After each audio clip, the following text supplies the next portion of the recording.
ரட்சித்து வழி நடத்த என்னோடு வருபவரே ஸ்தோத்திரம். எனக்கு ஆயத்தம் செய்து ரட்சித்து வழி நடத்த என்னோடு வருபவரே ஸ்தோத்திரம். என்னோடு வருபவரே ஸ்தோத்திரம். என்னோடு வருபவரே ஸ்தோத்திரம். என்னை காக்கவும் பரலோகம் சேர்க்கவும் எனக்குள் இருப்பவரே ஸ்தோத்திரம். பரலோகம் சேர்க்கவும் எனக்குள் இருப்பவரே ஸ்தோத்திரம். நலிந்தோரை நல்வாக்கால் ஊக்குவிக்க கல்விமான் நாவை எனக்கு தந்தீரே. நலிந்தோரை நல்வாக்கால் ஊக்குவிக்க கல்விமான் நாவை எனக்கு தந்தீரே. கல்விமான் நாவை எனக்கு தந்தீரே. கல்விமான் நாவை எனக்கு தந்தீரே. எனக்கு ஆயத்தம் செய்து ரட்சித்து வழி நடத்த என்னோடு வருபவரே ஸ்தோத்திரம். எனக்கு ஆயத்தம் செய்து ரட்சித்து வழி நடத்த என்னோடு வருபவரே ஸ்தோத்திரம். என்னோடு வருபவரே ஸ்தோத்திரம். என்னோடு வருபவரே ஸ்தோத்திரம். என்னை காக்கவும் பரலோகம் சேர்க்கவும் எனக்குள் இருப்பவரே ஸ்தோத்திரம். என்னை காக்கவும் பரலோகம் சேர்க்கவும் எனக்குள் இருப்பவரே ஸ்தோத்திரம். என்னை காக்கவும் பரலோகம் சேர்க்கவும் எனக்குள் இருப்பவரே ஸ்தோத்திரம். எனக்கு ஆயுதம் செய்து ரட்சித்து வழி நடத்த என்னோடு வருபவரே ஸ்தோத்திரம். எனக்கு ஆயுதம் செய்து என்னோடு வருபவரே ஸ்தோத்திரம். என்னோடு வருபவரே ஸ்தோத்திரம். என்னோடு வருபவரே ஸ்தோத்திரம். எனக்கு ஆயுதம் செய்து ரட்சித்து வழி நடத்த என்னோடு வருபவரே ஸ்தோத்திரம். என்னோடு வருபவரே ஸ்தோத்திரம். என்னை காக்கவும் பரலோகம் சேர்க்கவும் எனக்குள் இருப்பவரே ஸ்தோத்திரம். என்னை காக்கவும் பரலோகம் சேர்க்கவும் எனக்குள் இருப்பவரை ஸ்தோத்திரம். வறட்சி காலங்களில் திருப்தியாக்கி எலும்புகளை வலிமை ஆக்குகிறீர். வறட்சி காலங்களில் திருப்தியாக்கி எலும்புகளை வலிமை ஆக்குகிறீர். எலும்புகளை வலிமை ஆக்குகிறீர். எலும்புகளை வலிமை ஆக்குகிறீர். எனக்கு ஆயுதம் செய்து ரட்சித்து வழி நடத்த என்னோடு வருபவரே ஸ்தோத்திரம். எனக்கு ஆயுதம் செய்து ரட்சித்து வழி நடத்த என்னோடு வருபவரே ஸ்தோத்திரம். ஸ்தோத்திரம். என்னோடு வருபவரே ஸ்தோத்திரம். என்னை காக்கவும் பரலோகம் சேர்க்கவும் எனக்குள் இருப்பவரே ஸ்தோத்திரம். என்னை காக்கவும் பரலோகம் சேர்க்கவும் எனக்குள் இருப்பவரே ஸ்தோத்திரம். எனக்கு ஆயுதம் செய்து ரட்சித்து வழி நடத்த என்னோடு வருபவரே ஸ்தோத்திரம். எனக்கு ஆயுதம் செய்து ரட்சித்து வழி நடத்த என்னோடு வருபவரே ஸ்தோத்திரம். என்னோடு வருபவரே ஸ்தோத்திரம். என்னோடு வருபவரே ஸ்தோத்திரம். என்னை காக்கவும் பரலோகம் சேர்க்கவும் எனக்குள் இருப்பவரே ஸ்தோத்திரம். என்னை காக்கவும் பரலோகம் சேர்க்கவும் எனக்குள் இருப்பவரே ஸ்தோத்திரம். எனக்கு ஆயுதம் செய்து ரட்சித்து வழி நடத்த என்னோடு வருபவரே ஸ்தோத்திரம். எனக்கு ஆயுதம் செய்து ரட்சித்து வழி நடத்த என்னோடு வருபவரே ஸ்தோத்திரம். என்னோடு வருபவரே ஸ்தோத்திரம். என்னோடு வருபவரே ஸ்தோத்திரம். எனக்கு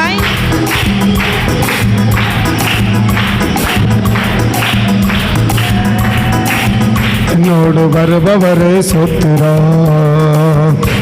என்னை காக்கவும் பரலோகம் சேர்க்கவும் எனக்குள் இருப்பவரை ஸ்தோத்திரம். என்னை காக்கவும் பரலோகம் சேர்க்கவும் எனக்குள் வருபவரை ஸ்தோத்திரம். எனக்காய் யுத்தம் செய்து ரட்சித்து வழி நடத்த என்னோடு வருபவரை ஸ்தோத்திரம். எனக்காய் யுத்தம் செய்து ரட்சித்து வழி நடத்த என்னோடு வருபவரை ஸ்தோத்திரம். என்னோடு வருபவரை ஸ்தோத்திரம். என்னை காக்கவும் பரலோகம் சேர்க்கவும் ஸ்தோத்திரம். என்னை காக்கவும் பரலோகம் சேர்க்கவும் எனக்குள் இருப்பவரே ஸ்தோத்திரம். எனக்காய் யுத்தம் செய்து ரட்சித்து வழி நடத்த என்னோடு வருபவரே ஸ்தோத்திரம். எனக்காய் யுத்தம் செய்து ரட்சித்து வழி நடத்த என்னோடு வருபவரே ஸ்தோத்திரம். என்னோடு வருபவரே ஸ்தோத்திரம். எனக்காய் யுத்தம் செய்து ரட்சித்து வழி நடத்த என்னோடு வருபவரே ஸ்தோத்திரம். என்னோடு வருபவரே ஸ்தோத்திரம். எனக்காய் யுத்தம் செய்து ரட்சித்து வழி நடத்த என்னோடு இருப்பவரே ஸ்தோத்திரம். என்னோடு இருப்பவரே ஸ்தோத்திரம். ஆண்டவர் 3 காரியத்தை செய்வதற்காக நம்ம கூட இருக்கணும். 3 காரியங்களை நமக்கு செய்வதற்காக ஆண்டவர் என்ன செய்யணும்? நம்ம கூட இருக்கணும். 3 காரியங்களை செய்வதற்காக இன்னைக்கு ஆண்டவர் எதுக்காக நம்ம கூட இருக்கணும்? ஆண்டவர் எதுக்காக நம்ம கூட இருக்கணும்? என்ன காரியம்? ஆண்டவர் கூட இருந்தால் என்ன காரியங்களை செய்வார்னா 3 விதமான காரியங்களை கர்த்தர் என்ன செய்ய விரும்புகிறார்? நமக்கு செய்ய விரும்புகிறார். 3 விதமான காரியங்கள். இல்லை, ஒன்று, நம்ம சத்துருவோடு கூட யுத்தம் பண்ணுவதற்காக என்ன செய்கிறார்? ஆண்டவர் நம்ம கூட இருக்கிறார். சத்துருக்களோடு கூட யுத்தம் பண்ணுவதற்கு நம்ம கூட ஆண்டவர் இருக்கிறார். 2வது, நம்மளை ரட்சிக்கணும், நம்மளை பாதுகாப்பதற்காக ஆண்டவர் நம்ம கூட இருக்கிறார். 3வது, நம்மளை வழி நடத்துவதற்காக நம்ம கூட ஆண்டவர் இருக்கிறார். ஒன்று, நம்ம எதிரிகளோடு கூட யுத்தம் பண்ணுவதற்கு ஆண்டவர் நம்ம கூட இருக்கிறார். 2வது, நம்மளை ரட்சிக்கணும், பாதுகாக்கிறது. நம்மளை பாதுகாப்பதற்காக கர்த்தர் நம்ம கூட இருக்கணும். 3வது, நம்மளை வழி நடத்துவதற்காக நம்ம கூட ஆண்டவர் இருக்கணும். இது 3 காரியங்களையும் செய்வதற்காக தேவன் என்ன செய்ய விரும்புகிறார்னா நம்ம கூட இருக்க விரும்புகிறார். இந்த 3 காரியத்தையும் செய்வதற்காக ஆண்டவர் நம்ம கூட இருக்கிறார். சத்துருவோடு, நமக்கு விரோதம் போகிற சத்துருவோடு யுத்தம் பண்ணுவதற்கு, நம்மளை சத்துருவின் கைகளிலிருந்து, மனிதருடைய கைகளிலிருந்து நம்மளை காப்பாற்றுவதற்கு, ஸோ நம்மளை ஒவ்வொரு நாளும் வழி நடத்துவதற்கு. இன்னும் சொல்லப்போனால் சத்ருவின் கையில் சிக்கிக்கொள்ளாமல், இல்லை சத்ருவின் கைகளில் மாட்டிக்கொள்ளாமல் நம்மளை கர்த்தர் வழி நடத்துவதற்காக. இப்படி செஞ்சால் என்ன செய்வேன்? நீ ஒரு பாதிப்பை நீ சந்திக்க மாட்ட. இந்த காரியங்களை செய்யாத இருந்தால் நீ ஒரு பாதிப்பை நீ சந்திக்க மாட்டேன்னு மீண்டும் ஒரு பாதிப்பில் போய் நம்ம சிக்கிக்கொள்ளாமல் இருப்பதற்கு கர்த்தர் நம்மளை என்ன செய்யணும்னா வழி நடத்தணும். ஏற்கனவே நம்ம இப்போ சிக்கிக்கிட்டோம், ஏதோ ஒரு காரியத்தில் என்ன செஞ்சிட்டோம்? சிக்கிட்டோம். ஏதோ ஒரு போராட்டத்தை நம்ம சந்திக்கிறோம், ஏதோ ஒரு நெருக்கடிகளை நம்ம சந்திக்கிறோம். பட் அந்த நெருக்கடிகளுக்கு கொண்டு வருகிற அந்த சத்துருவோடு தேவன் என்ன செய்ய விரும்புகிறார்னா யுத்தம் பண்ண விரும்புகிறார். அந்த சத்துருக்களோடு கூட யுத்தம் பண்ண விரும்புகிறார். யுத்தம் பண்ணி அவைகளின் கைகளிலிருந்து நம்மளை என்ன செய்கிறார்? நம்மளை ஆண்டவர் காப்பாற்றுகிறார். காப்பாற்றிட்டு சரிப்பா காப்பாற்றிட்ட விட்டுரு அப்படின்னு சொல்லாமல் ஸோ அந்த மீண்டுமாக அந்த ஒரு தாக்கத்தில் போய் அந்த பாதிப்பில் போய் நம்ம சிக்கிக்கொள்ளாமல் இருக்க நம்மளை கர்த்தர் என்ன செய்ய விரும்புகிறாருன்னா நம்மளை ஆண்டவர் வழிநடத்த விரும்புகிறார். இந்த 3 காரியத்தை அப்படி ஒன்னோடு ஒன்று மிங்கலாகிறத நம்ம பார்க்க முடியும். ஒன்னோடு ஒன்று சம்மந்தப்படுறதையும் நம்ம என்ன செய்ய முடியும், பார்க்க முடியும். நம்ம சந்திக்கிற பிரச்சனை ஏதோ ஒரு கருத்தில் என்ன செய்கிறோம், பிரச்சனைகளை சந்திக்கிறோம். அது சத்துருவனாலேயோ மனிதனாலேயோ உலக வல்லமைகள் ஏதோ ஒரு வல்லமை, மாம்ச வல்லமை, ஏனிபடி ஏதோ ஒரு வல்லமையினால் என்ன செய்கிறோம், நாம் பாதிக்கப்படுகிறோம். அப்போ அந்த பாதிக்கப்படுற சத்தவோடு தேவன் என்ன செய்ய விரும்புகிறார், யுத்தம் பண்ண விரும்புகிறார். அப்போ யுத்தம் பண்ணி நம்ம என்ன செய்கிறார்னா அந்த பாதிப்பிலிருந்து காப்பாற்ற விரும்புகிறார். காப்பாற்றி விட்டு அப்படியே நம்மளை விட்டு விடாமல் மீண்டும் ஒரு பாதிப்பு நம்ம வராமல் இருப்பதற்கு கர்த்தர் என்ன செய்கிறார், நம்மளை வழிநடத்துவதற்கு கர்த்தர் விரும்புகிறார். இந்த 3 காரியத்தையும் செய்வதற்கு தேவன் என்ன செய்ய விரும்புகிறார்னா நம்மளோடு கூட இருக்க விரும்புகிறார். நம்மிடத்தில் ஆண்டவர் இருக்க விரும்புகிறார். இது 3 யாருக்கு தேவன், யாருக்கு ஆண்டவர் செய்வார்? இது 3 சம்பவத்தையும் ஒரே ஒரு மனிதனுடைய வாழ்க்கையிலேருந்து நம்ம பார்க்கணுன்னா மார்க் 5ஆம் அதிகாரத்தில் இருக்க அந்த லேகியோனை பிசாசு பிடித்திருந்தவன் வாழ்க்கையில் இதை நம்ம செய்கிறத நம்ம பார்க்க முடியும். மார்க் 5ஆம் அதிகாரத்தில் அவன் சந்திக்கிற அந்த பிரச்சனைகளிலிருந்து அவனை விடுவிக்கவும், ஸோ 2வது மீண்டும் அந்த அவனை ரட்சித்து அந்த தாக்கத்திலிருந்து விடுவித்து அவனை ரட்சிக்கவும், பட் அந்த ரட்சிப்பு மீண்டுமாக சிக்கிக்கொள்ளாமல் இருக்க அவனை வழிநடத்துகிற இந்த 3 காரியத்தையும் என்ன செய்ய முடியும்னா அங்கே பார்க்க முடியும். இன்றைக்கி நம்மளோடு கூட போராடுகிற சத்ரு ஏன் இந்த மனுஷன் மேலே நம்ம கை வச்சிட்டோம், ஏன் இந்த மனுஷனுக்கு விரோதமாக நம்ம போராடிட்டோம் அப்படின்னு அந்த சத்ருவை யோசிக்கக்கூடிய அளவுக்கு கர்த்தர் என்ன செய்ய விரும்புகிறனா ஆண்டவன் பதில் கிரியை செய்யணும்.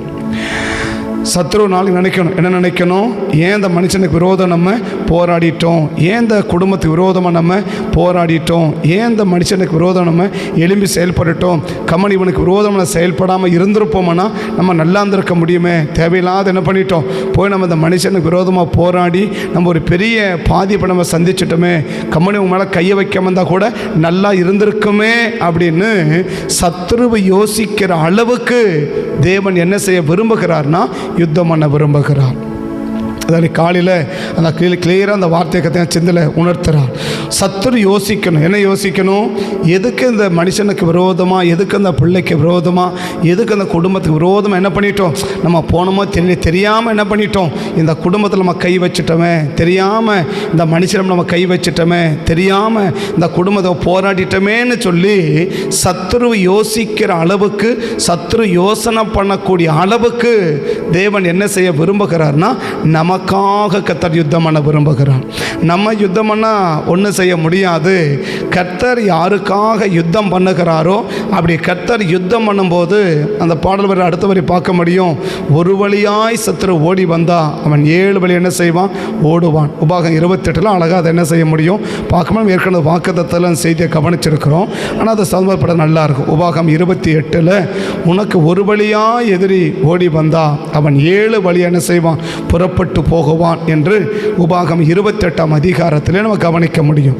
உபாகமும் 28வது அதிகாரத்தில் அதை பார்க்க முடியும். என்னது, ஒரு வழியாய் எதிரி வருவான், 7 வழியாய் ஓடி போவான் அப்படின்ட்டு உபாகம் 28 பார்க்க முடியும்.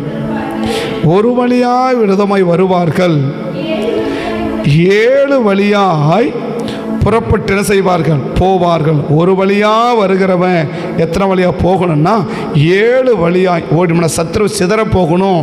அதை சொல்லும்போது இல்லை, ஒரு வழியாய் வருவான், 7 வழியா என்ன செய்வான், ஓடி போவான். அப்போ அந்த ஓடி போவான் எப்படி யோசித்திருப்பான்,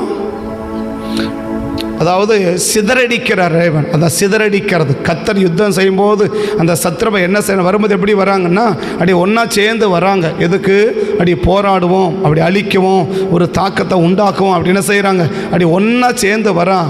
ஆனால் போகும்போது எப்படி போகிறான்னு சொன்னாக்க, ஏன் தான் இப்படி நம்ம வந்துட்டோமோ தெரியலையே, எதுக்கு இந்த வந்து பாதிப்பை உண்டாக்கிட்டோமே தெரியலையே, எதுக்கு இப்படி நம்ம தேவையில்லாத வந்துட்டோம் போல தெரியுது, தப்பாக நம்ம வந்துட்டோமே, இந்த மனுஷன் நம்ம கையை வைக்காத இருந்தால் நல்லா இருந்திருக்குமே, இந்த குடும்பத்து மேலே கையை வைக்காமல் இருந்தால் நல்லா இருந்திருக்குமே, இந்த பிள்ளைக்கு மேலே கையை வைக்காமல் இருந்தால் நல்லா இருந்திருக்குமே, இந்த சபைக்கு மேலே கையை வைக்காமல் இருந்தால் நல்லா இருந்திருக்குமேன்னு சொல்லி யோசிக்கிற அளவுக்கு கர்த்தர் என்ன செய்ய விரும்புகிறார்னா யுத்தம் பண்ண விரும்புகிறார்.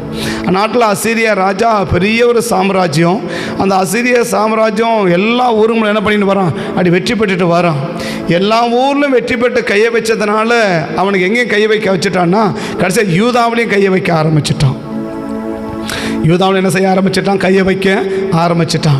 அவன் நினச்சான் எல்லாத போல தான் எதுவும் இருக்கும், இந்த யூதாவும் இருக்கும், இந்த யூதா தேசம் இருக்கும், இந்த எசேக்கியா ராஜாவும் இருப்பான்னு என்ன செஞ்சிட்டான்னா அப்படி நினச்சி வந்துட்டான். ஆனால் எல்லா தேசமும் வேறு, ஆனால் யூதா தேசம் வேறுன்றது எப்போ அவனுக்கு புரிஞ்சிச்சுன்னா 1,85,000 பேரை வெட்டி சங்கரிக்கும் போது தான் புரிஞ்சிச்சு. ஐயோ என்ன பண்ணிட்டோம், நம்ம தப்பான இடத்துக்கு நம்ம வந்துட்டோம், தப்பான நபர்கள் நம்ம கையை வச்சுட்டோம், தேவையில்லாத ஒரு நபர்கள் என்ன பண்ணிட்டோம் நம்ம கையை வச்சுட்டோம். நம்ம எப்போ யோசித்திருக்க முடியும்னா ஒரே ஒரு இரவு ஒரே ஒரு தூதன் இறங்கி வந்து 1,85,000 பேர், ஒரே ஒரு ஆள் இறங்கி வந்து 1,85,000 பேர் வெட்டினா பரலோகம் இறங்கி வந்து என்ன ஆயிருக்கும், அதான் சிதறடிக்கிறது. சனகரிப்பு இந்த செய்தியை கேட்ட உடனே அவனே ஓடி போயிட்டு என்ன செய்கிறான், போகும்போது அங்கேயே செத்து அங்கேயும் அவனையும் விடலை, இங்கேருந்து ஓடனா கூட என்ன செய்யலை விடலை, தப்பிச்சு ஓடனா கூட கர்த்தர் என்ன செய்ய விடும்பல. யார் ஆதரவாக நிற்கிறோமோ அவனை கொண்டே காலி பண்ணுறாரு பாருங்க. யார் ஆதரவாக இருக்கிறானோ, யார் ஆதரவாக இருக்கணும், சனகரிப்பாக அவன் பசங்க தான் ஆதரவாக இருக்கணும். ஆனால் யார் கொல்லப்படுறான்னா அவன் ரிமோன்கள் அவன் பணிந்து கொள்ள போகும்போது அவனுடைய 2 பிள்ளைகளும் அவனை வெட்டி மடிகிறாங்க. சனகரிப்பை நான் தப்பிச்சு ஓடனா கூட கத்த என்ன செய்யலை, அவனை விடவே இல்லை. சனகரிப் ஓடனா கூட என்ன செய்யலை, விடவே இல்லை. அவனை அங்கேயே என்ன செய்கிறாரு, அவன் ஸ்பாட்டில் வச்சு கத்த அழிக்கிறார். இங்கே வந்தவனையும் விடலை, அங்கே ஓடினவனையும் விடலை. ஸோ டோட்டலாக என்ன செய்கிறான், சிதறடிச்சு என்ன யோசித்து இந்த சனகரிப்பு திரும்பி போகும்போது என்ன யோசித்திருப்பான். சனகரிப்பு திரும்பி என்ன செய்ய செய்தியை கேட்டு சனகரிப்பு என்ன செய்ய செய்தியை கேட்டு சனகரிப்பு திரும்பி போறான்ல, அப்படி போகும்போது என்ன யோசித்திருப்பான். 2 ராஜாக்கள் 19ஆம் அதிகாரத்தில் பாருங்க. 2 ராஜாக்கள் 19ஆம் அதிகாரத்தில் இந்த சம்பவத்தை நீங்கள் என்ன செய்ய முடியும், பார்க்க முடியும். 2 ராஜாக்கள் 19ஆம் அதிகாரத்தில் நீங்கள் பார்த்தீங்கன்னா 2 ராஜாக்கள் 19ஆம் அதிகாரத்தில் நீங்கள் பார்த்தீங்கன்னா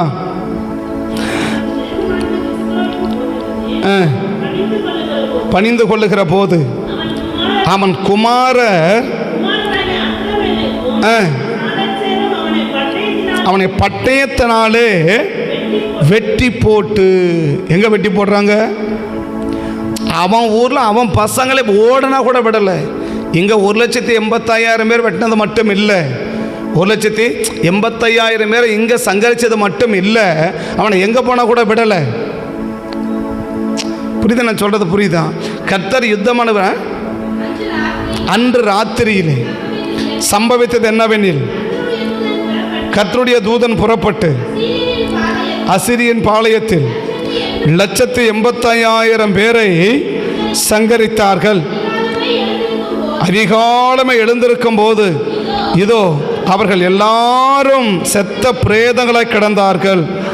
அப்பொழுது அசீரிய ராஜாவாகிய சனகரிப் பிரயாணப்பட்டு திரும்பி போய் நினிவேயில் இருந்து விட்டான். அவன் தேவனாகிய நிஸ்ரோத்தின் கோவிலிலே பணிந்து கொள்ளுகிற போது அவன் குமாரராகிய என்ன நினச்சிருப்பான், நம்ம நல்ல வேலைப்பா வீட்டுக்கு வந்து என்ன பண்ணிட்டு சேர்ந்துட்டோம், நம்ம பசங்க இப்போ நம்ம 2 பசங்க இருக்கிறாங்க, எவன் வரான் பார்க்க நினச்சிருப்பான் இல்லையா. அவன் பையனையே எழுப்பான கொல்லப்பட்டார். தப்பிச்சு ஓடலான்னு நினைச்சா கூட என்ன செய்யல, விடலை. ஏன்னா கையை வைக்கக்கூடாத இடத்துல நினைச்ச கையை வச்சுட்டான். கையை வைக்கக்கூடாத இடத்துல கையை வச்சனுடைய விளைவு சத்ரு யோசிக்கிறது, தேவையில்லாதங்க கையை வைக்காம தான் நல்லா இருந்திருக்குமே, நம்ம என்ன பண்ணியிருக்கலாம் இருந்திருக்கலாமேன்னு இல்லையா. கொஞ்ச நாளைக்கு முன்னாடி அந்த மார்க் 5ஆம் அதிகாரத்தில் என்ன நினைச்சு வச்சிருப்பான், அப்பா நல்ல ஆளை பிடிச்சிட்டோம்பா, நல்ல ஆளை பிடிச்சிட்டோம்பா, நல்ல ஆளை பிடிச்சிக்கிட்டோம்பா, ரைட் இது நம்ம நமக்கு பெஸ்ட் இடம் அப்படின்னு நினச்சிருப்பான். ஆனால் கொஞ்ச நேரத்துக்கு பிறகு தான் அவனுக்கு புரிஞ்சிச்சு, தேவையில்லாத என்ன பண்ணிட்டோம், இவனை பிடிச்சதை வேற யாராவது என்ன பண்ணியிருக்கலாம், இவனை பிடிச்சதை வேற யாரையாவது நம்ம பிடிச்சதை எப்படி இருந்திருக்கலாம். அந்த ஊரில் வேற யாரை பிடிச்சிருந்தாலும் ஆண்டவர் ஒன்றும் பண்ணியிருக்க மாட்டார். அந்த காரணத்தை பின்னாடி சொல்கிறேன். அப்போ அவன் மேலே கையை வச்சதுனால கத்து எங்கே போயிட்டார்னா, காத்தையும் தாண்டி கடலையும் தாண்டி எங்கே போயிட்டார், காற்றும் தடுக்க பார்த்துச்சு, அவர் வரக்கூடாதுன்னு. கடலும் தடுக்க பார்த்துச்சு, காற்று தடுத்தாலும் முடியல, கடல் தடுத்தாலும் முடியல. காத்தையும் கடலையும் தாண்டி போய் ஒருவனுக்காக தேவன் யுத்தம் செய்கிறான். இப்போ எத்தனை பிசாசு அவனுக்குள்ள இருக்குது? கிட்டத்தட்ட 6000 பிசாசு இல்லையா? இதே சம்பவத்தில் நீங்கள் அங்கே சேமா பார்க்கலாம். 6000 பிசாசு யாருக்குள்ள இருக்கு? ஒருத்தனுக்குள்ள இருக்குல்ல. வரும்போது எப்படி வந்துடுச்சு? 6000 ஒன்றா உள்ளே வந்துடுச்சு இல்லை. ஆனால் இப்போ திரும்பி போகுதில்ல. எப்படி போகுது? 2000 பண்ணிக்குள்ளே போகுதில்ல. வரும்போது எப்படி வந்துச்சு? 6000 பிசாசும் ஒன்றா வந்துச்சு இல்லையா? இப்போ திரும்பி இப்போ அதை இவன்கிட்ட புறப்பட்டு போன்னு சொல்லிட்டார்ல. அப்படி பார்த்தவொடனே அப்படி அதோட யுத்தம் பண்ண ஆரம்பிச்சார்ல. அப்படி புறப்பட்டு போன்னு சொன்னவன் என்ன செய்யுது? அது புறப்பட்டு போச்சு இல்லை. ஒரு பணிக்குள்ளே தானே போயிருக்கணும். ஆனால் எத்தனை பணிக்குள்ளே போகுது? 2000 கிட்டத்தட்ட இல்லையா? உத்தரவு கொடுத்த போது அசுத்த ஆவிகள் புறப்பட்டு பண்டிகளுக்குள்ள போயின.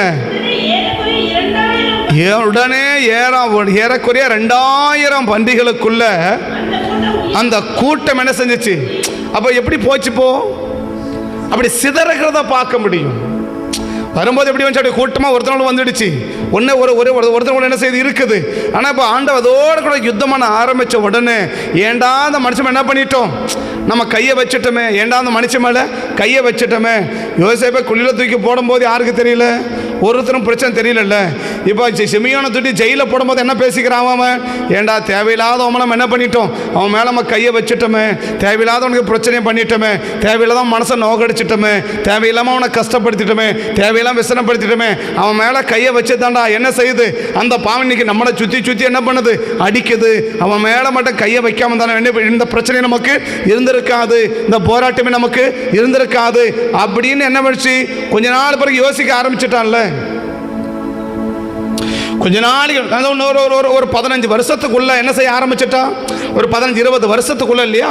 ஒரு 20 வருஷத்துக்குள்ள என்ன பண்ண ஆரம்பிச்சிட்டான்? அடி ஆரம்பிச்சிட்டான்ல. ஒரு 20 வருஷம் தானே. ஒரு 20 வருஷம் ஒரு 22 வருஷம் இல்லையா? 17 வருஷத்தில் தரிசனம் பார்க்குறாரு. 13 வருஷம் எகிப்தில் இருக்கிறாரு. ஒரு 13 5 வருஷம் செழிப்பு இல்லையா? 18 வருஷம் கிட்டத்தட்ட அவ்வளோதான். ஒரு 18 வருஷத்துக்குள்ளே ஆட்டம் காண்டிட்டாங்கல்ல. யோசேப்பு தரிசனம் காணும்போது எத்தனை வயசு? யோசேப்பு தரிசனம் பார்க்கும்போது எத்தனை வயசு? 17 வயசில் தரிசனம் பார்த்தார் இல்லையா? 30 வயசில் அவர் என்ன செய்கிறாரு? உயர்த்தப்படுறார். எத்தனை வருஷம்? 13 வருஷம் இல்லையா? 7 வருஷம் செழிப்பு. 7 வருஷம் செழிப்பு இல்லையா? 7 வருஷம் செழிப்பு. பிறகு தான் என்னது? பஞ்சம் வரைக்கும் இல்லையா? அப்போ நம்ம கிட்டத்தட்ட என்ன ஆகி போச்சு? ஒரு 20 வருஷம் இல்லையா? இது ஒரு 13, இது ஒரு 7, 20 வருஷம். ஒரு 20 வருஷத்துக்கு பிறகு என்ன யோசிக்க ஆரம்பிச்சிட்டாங்க? இவன் அரிசி வாங்க போகும்போது என்ன யோசிச்சு என்ன பேசின்னு போகிறான்? ஏன்னா தேவையில்லாத என்ன பண்ணிட்டோம்? நான் அப்போவே சொன்னேன் அவன் மேலே கையை ரூபன் சொல்லிட்டான்ல. என்னது? நான் அப்போவே சொன்னல, இளவன் மேலே என்ன செய்யாதீங்க? கையை வைக்காதீங்கடா. அவன் மேலே கையை வைக்காதீங்கடா. அவனுக்கு ஒன்றும் பண்ணாதீங்கடான்னு நான் சொல்லிட்டு தானடா போனேன். ஏன்டா அவன் மேலே கையை வச்சிங்க? ஏன்டா அவனை போய் அடிச்சிங்க? ஏன்டா அப்படி பிரச்சனை பண்ணீங்க? இன்னைக்கு அந்த பிரச்சனை என்ன பண்ணுது? இன்னைக்கு நம்மளை பயங்கரமாக உள்ள பாடுபடுத்துது. அப்பவே சொன்னல, அப்பவே நான் சொன்னல. எப்போ யோசிக்கிறோம்? ஏண்டா நம்ம யோசிப்பு மேலே கையை வச்சுன்னு எப்போ யோசிக்கிறோம்? ஒரு 20 வருஷத்துக்கு முன்னாடி அப்படி யோசிக்க வச்சுட்டார்ல. அதனால சத்துரு நாளைக்கு யோசிக்கணும். என்ன யோசிக்கணும்? இந்த மனுஷன் மேலே தேவையில்லாத நம்ம கையை வச்சுட்டோமே. இந்த குடும்பத்து மேலே தேவையில்லாத நம்ம கையை வச்சுட்டோமே. இந்த பிள்ளைகளும் தேவையில்லாத நம்ம போராடிட்டோமே. கம்மனு இவங்களுக்கு விரோதமாக போராடினதை விட நம்ம வேற யாருக்கு விரோதமாக போராடினா கூட நல்லா இருந்திருக்கும் போல் இருக்கு அப்படின்னு யோசிக்கிற அளவுக்கு நம்முடைய சகோதரனுக்கு நாம் செய்த துரோகம் நம்மேல சுமந்துச்சு. அவன் மேலே மட்டும் நம்ம கையை வைக்காம இந்த பிரச்சனையே நமக்கு இல்லடா. இந்த பஞ்சமே நமக்கு இல்லடா. இவங்கெல்லாம் இப்போ கையை வேண்டிய அவசியமே நமக்கு இல்லடா. இவங்கெல்லாம் கேட்க வேண்டிய அவசியமே நமக்கு இல்லடான்னு சொல்லி அவங்க ஒருத்தரோடு பேசிக்கொள்ளக்கூடிய அளவுக்கு யோசிக்க வச்சுட்டாருல்ல. அவன் நம்ம கெஞ்சி வேண்டிக் கொண்ட போது அவனுடைய மன வியாகுலத்தை நாம் கண்டோம். அவனை வேதனைப்படுத்திட்டோமே, அவனை துக்கப்படுத்திட்டோமே, அவனை கஷ்டப்படுத்திட்டோமே. அவன் பட்ட வேதனை தாண்டா இன்னைக்கு நம்மளை என்ன செய்யுது? நம்மளை இன்னைக்கு வேதனைப்படுத்துது. அவனை படுத்தினா துக்கம் தாண்டா இன்னைக்கு நம்ம துக்கப்பட வைக்குது. அவன் மேலே மட்டும் கையை வைக்காம இருந்தா நம்ம எப்படி இருந்திருப்போம்? ராஜா மாதிரி இருந்திருப்போம் இல்லடா. நம்ம நல்லா இருந்திருப்போம் இல்லடா. நல்ல ஆஸ்வாதமாக இருந்திருப்போம் இல்லடா. எப்போ யோசிக்கிறான்? ஒரே ஒரு 20 வருஷம் பெண்டிங், அவ்வளோதான். கொஞ்ச நாளுக்குள்ள என்ன பண்ணிட்டான்? யோசிக்க ஆரம்பிச்சிட்டான்ல. கொஞ்ச நாளைக்கு முன்னாடி யோசிக்க ஆரம்பிச்சுட்டான்ல. யாக்கோபை யோசிச்சால 20 வருஷத்துக்கு பிறகு கம்முன்னு நம்ம அன்னைக்கு என்ன பண்ணியிருக்கலாம், கம்முன்னு அண்ணன் சட்டியை போடாமல் இருந்தா நம்ம நல்லா இருந்திருக்கலாம் போல் இருக்க அப்படி யோசிறான்ல. 20 வருஷத்துக்கு பிறகு நம்ம அண்ணன் சட்டையை நம்ம போடாந்தா கூட என்ன இருந்திருக்கும், நல்லா இருந்திருக்குமே. தேவையில்லாத அம்மா சொல்கிறான்னு கேட்டு நம்ம அண்ணன் சட்டையை போட்டு தேவையில்லாத போய் எனக்கு என்ன போகுது, கழுத்தே போக போகுது, உயிரே போக போகுது, 11 பிள்ளையும் சாக போகுது, 4 மனைவியும் சாக போகிறாங்களே, எல்லாம் ஆடு மாடு ஓட்டின்னு போயிட போகிறானே அப்படின்னு யோசிக்க வச்சுட்டார்ல. எப்போ யோசிக்கிறான், எப்போ யோசிக்கிறாரு, 20 வருஷம் படி யோசிக்கிறார்ல. புரியுதா சொல்கிறது?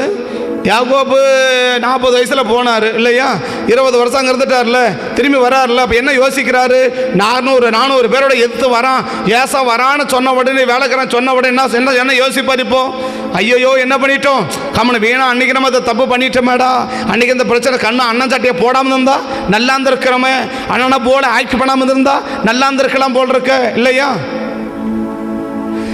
அண்ணனை போல ஆக்ட் பண்ணாமல் இருந்தா நல்லா இருந்திருக்கலாம்ல, கொஞ்சம் நடிக்காம இருந்தால் என்ன பண்ணியிருக்கலாம், நல்லா இருந்திருக்கலாமல்ல. அன்னைக்கு வேணா நடிச்சது இன்னைக்கு என்ன ஆகி போச்சு, இன்னைக்கு அவன் நமக்கு உயிரே போக போதாடா, இன்னைக்கு பிரச்சனை வரப்போகுது, அன்னைக்கு தேவையில்லாததை பண்ணிட்டோமே அப்படின்னு பரிசுத்தவான்களையே கர்த்தர் யோசிக்க வைக்கிறாருன்னா சத்ருபகத்தை யோசிக்க வைக்காம எடுப்பாரா? யூதா பரிசுத்தவானா, யூதா நல்லவனா, யூதா நல்லவனா, நல்லவன் இல்லையா. நியாயத்தில் ஆரம்பிக்கிறது யாருங்க, யுத்தத்துக்கு முதல்ல போகிறது யூதா தான் முதல்ல போகணும் அப்படின்னு சொல்கிற அளவுக்கு நல்ல ஆள் இல்லை. அந்த நல்லவனையே என்ன செய்ய ஆரம்பிச்சிட்டாரு, நம்ம அன்றைக்கி நம்ம சகோதரன் பண்ண துரோகம் தான் இன்றைக்கி நம்மளை என்ன பண்ணிச்சு, நம்மளை இன்னைக்கு வேதனைப்பட வைக்கிதுன்னு யோசிக்க ஆரம்பிச்சிருச்சுல்ல. யாக்கோபு பரிசுத்தவானா, யாக்கோபு பரிசுத்தவானா, யாக்கோபு நல்ல மனுஷரா, ஆபிரகாம் தேவன் ஈசா யாக்கோபின் தேவன் சொல்ற அளவுக்கு நல்லவர் இல்லை. இப்போ அந்த நல்லவர் போய் என்ன யோசிக்கிறாரு, தேவையில்லாத அன்னைக்கு அண்ணனை போல என்ன பண்ணாம போய் ஆக்ட் பண்ணாமல் இருந்தா, அன்னைக்கு ஒரு நடிப்பை நடிக்காம இருந்தா என்ன இருந்திருக்கலாம், நல்லா இருந்திருக்கலாமே. அன்னைக்கு நல்லவனை போல நடிச்சுட்டு என்ன பண்ணிட்டோம், சிக்கல்ல மாட்டிக்கிட்டோமே. அன்னைக்கு ரொம்ப புத்திசாலி போல நடிச்சுட்டு என்ன பண்ணிட்டோம், சிக்கல்ல மாட்டிக்கிட்டோமே அப்படி யோசிக்க வச்சுட்டாருல்ல. அன்னைக்கு அண்ணனை போல நடிக்காம இருந்தா நடிப்பு தானே, சட்டையை தூக்கி போடுறது, ஆட்டுத்தோலை மேலே போட்டு போயிட்டோம், நான் ஏசா பண்ணுக்கிறேன்னு சொல்லி நடிப்பு தானே. பேசந்தெல்லாம் நடிப்பு, உடுத்ததெல்லாம் நடிப்பு, என்னமெல்லாம் நடிப்பு, மொத்தமே ஆக்டிங் தானே, மொத்தமே ஆக்டிங் தானே. அந்த ஆக்டிங் எவ்வளோ நாள் நிற்கல, ஒரு 20 வருஷம். ஐயோ இன்னைக்கு நம்ம என்ன பண்ணிட்டோம், தப்பு பண்ணிட்டோம், நைட்டெல்லாம் உட்காந்து அள வச்சுட்டார்ல. என்ன பண்ணிட்டோம், ஒரு பரிசுத்தவான்களையே செய்த தவற நினைக்க வைப்பாருன்னா ஒரு சத்ருவகத்தை நினைக்க வைக்காமல் இருப்பாரா, நினைக்க வைக்கவா. என்ன கர்த்தர் யுத்தம் செய்வார்னா சத்ருவ நாளைக்கு யோசிக்கும், ஐயோ என்ன பண்ணிட்டோம், தேவையில்லாத மேலே கையை வச்சுட்டோமே, தேவையில்லாத மேலே என்ன பண்ணிட்டோமே, தேவையில்லாத போராடிட்டோமே, இவன் மேலே கையை வைக்காம இருந்து நம்ம எல்லாம் இருந்திருக்கலாம், நல்லா இருந்திருக்கலாமே அப்படின்னு சத்ரு யோசிக்கக்கூடிய அளவுக்கு தேவன் என்ன செய்ய விரும்புகிறாருன்னா சத்ருவோடு கூட யுத்தம் பண்ண விரும்புகிறார். சனகரப் திரும்பி போகும்போது என்ன யோசிச்சிருப்பான், சனகரப் இந்த செய்தி கேட்டு ஊருக்கு போனான்ல, நினிவேக்கு போனான்ல. அசிரியாவின் தலைநகரம் நினிவே இல்லையா, எப்படி நமக்கு இந்தியாவின் தலைநகரம் டெல்லியோ, தமிழகத்தின் தலைநகரம் சென்னையோ, அதே போல நினிவேயின் தலைநகரம் எது, அசிரியாவின் தலைநகரம் எது, நினிவே. இப்போ நினிவேக்கு போனான்ல, திரும்பி போனான்ல, திரும்பி போ என்ன யோசனை போயிருப்பான், அந்த ஊரில் கை வச்சது போல என்ன பண்ணிட்டோம், இந்த ஊர் மேலே கை வச்சுட்டுமே, இந்த ஊரில் கை வைக்கிறது போல இந்த ஊரில் கை வச்சுட்டுமே, கம்மனி எங்கே போகாம நல்லா இருந்திருக்கலாம் போல இருக்கு, இந்த யூதாவுக்கு விரோதமாக போகாம இருந்தா நல்லா இருந்திருக்கும் போல இருக்கு, இந்த எசேக்கியா ராஜாவுக்கு விரோதமாக பேசாமல் இருந்தா நல்லா இருந்திருக்கலாம் போல இருக்கு, இந்த எசேக்கியா ராஜாவுக்கு விரோதமாக பேசி என்ன பண்ணிட்டோம், தேவையில்லாத நம்ம ஒரு பிரச்சனை நம்மளே என்ன பண்ணிக்கிட்டோம், காசு கொடுத்து வாங்கிக்கிட்டோமாடா அப்படின்னு யோசித்து போயிருப்பான்ல. அவன் திரும்பி போறான்ல, திரும்பி என்ன யோசனை போயிருப்பான், சந்தோஷமா போயிருப்பானா. ஏன்னா 1,85,000 பேருங்க மொத்தமாக காலி. எப்படி தான் போகிறான், வந்த மொத்த பேரும் காலி, சிங்கள தப்பிச்சு ஓடுறான்ல, துண்டகான துணியக்கான ஓடுறான்ல. ஓடமா என்ன நினைச்சிருப்பான், நம்ம என்ன பண்ணிட்டோம், அந்த ஊருக்கு மேலே போனது போல இந்த ஊருக்கு போயிட்டோமே, இந்த குடும்பத்து மேலே போன போல இந்த குடும்பத்துக்கு போயிட்டோமே, கம்மன் இந்த குடும்பத்துக்குள்ள போகாமல் இருந்தா நல்லா இருந்திருக்குமே, இந்த பிள்ளைங்களுக்கு விரோதமாக போகாமல் இருந்தா நல்லா இருந்திருக்கிறோமே, இந்த சபைக்கு விரோதமாக போகாமல் இருந்தா நல்லா இருந்திருக்குமே அப்படின்னு யோசித்துன்னு போகக்கூடிய அளவுக்கு அவனை துரத்தி விட்டுட்டார்ல, துரத்திருப்பாரா. அப்ப தேவன் யுத்தம் பண்ண என்ன ஆகும், சத்ரு என்ன யோசிக்கும், ஏண்டா அவன் மேலே கையை வச்சோம், ஏன் அந்த இழப்பை கொண்டு வந்தோம், ஏன் அந்த பிரச்சனையை கொண்டு வந்தோம், ஏன் அந்த போராட்டத்தை கொண்டு வந்தோம், ஏன் அந்த பாதிப்பை கொண்டு வந்தோம், ஏன் அந்த கஷ்டத்தை கொண்டு வந்தோம். இந்த குடும்பத்துக்கு இந்த நபருக்கு இந்த கஷ்டத்தை கொண்டு வராமல் இருந்திருந்தா நல்லா இருந்திருக்கலாம் போல் இருக்கு. நம்ம வாக்கில் என்ன பண்ணியிருப்போம், நம்ம வாக்கில் இருந்திருப்போம்ல. அந்த ஊரில் யார் பேய் பிடிச்சிருந்தாலும் ஏசு எப்படி இருந்திருப்பாரு, அவர் ஜெண்டா அங்கேயே இருந்திருப்பார்ல. ஒருத்தவங்களை பிடிச்சிச்சு பார்த்தியா, நேராக காற்றை தாண்டி வந்துட்டார் பார்த்தியா, கடலை தாண்டி வந்துட்டார் பார்த்தியா. அப்போ காற்றையும் கடலை தாண்டி வரக்கூடிய அளவுக்கு ஒருவருடைய செயல்பாடு இருந்திருக்குது. அந்த ஊரில் எவ்வளோ பேர் இருக்கிறாங்கல்ல. இப்போ யவீரி மக சூப்பர் தானே, யவீரி சூப்பர் தானே, ஒரு ஜபாலிய தலைவன் அல்ல. ஏற எங்கே போயிருக்கணும், அப்பா ஜபாலிய தலைவன் நேராக நம்ம அங்கே போகலாம், அங்கேயே போனாரு. ஜபாலிய தலைவன் வீட்டுக்கே போகல இல்லையா. ரசிக்கப்படாதவனை விட்டுடுங்க, இவன் ரசிக்கப்பட்டவர் தானே. இப்போ அந்த 10 ஊரில் ஒரு ஊர் தானே இவர் ஊரும். யார் ஊர், இந்த யவீர் ஊர். அந்த 10 பட்டணத்தில் ஒரு பட்டணம் தான் இந்த யவீர் ஊர் இல்லையா. அவன் இந்த 10 பட்டணத்தில் ஒரு பட்டணம் இருக்கும்போது எங்கே போயிருக்கணும், நேராக இறங்கி நேராக கதிரேசர் இறங்கினோடனே நேராக எங்கே போயிருக்கணும், யவீர் வீட்டுக்குள்ளே போயிட்டு அவன் பொண்ணை சுகமாக்கி எவ்வளோ ஜெபம் இருப்பாங்க அப்படி சுகமாயிட்டு வந்திருக்கணும்ல. ஆனால் அங்கே போகாமல் எங்கே போயிட்டாரு,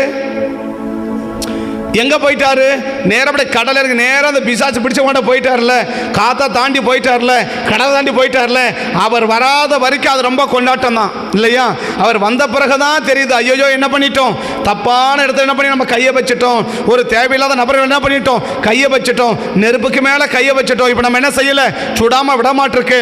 இப்போ 2000 பன்னிகள் என்ன செய்ய ஓடுது, அதாவது ஓடுது இல்லை. அது கொஞ்சம் அப்படி கற்பனை பண்ணி பாருங்க, அது எப்படி ஓடி இருக்குன்னு பாருங்க, அதை என்ன நினைச்சு ஓடி இருக்குன்னு பாருங்க இல்லையா. இப்போ இருக்குது எத்தனை பண்ணி, 2000 பண்ணி இல்லை. ஒருவேளை இதுக்கு முன்னாடி இன்னொருத்தன் போயிட்டான்னா புரியல இல்லையா. இப்போ 2000 பண்ணி இல்லை, எத்தாயிரம் பிசாசு, 6000 பிசாசு இல்லை.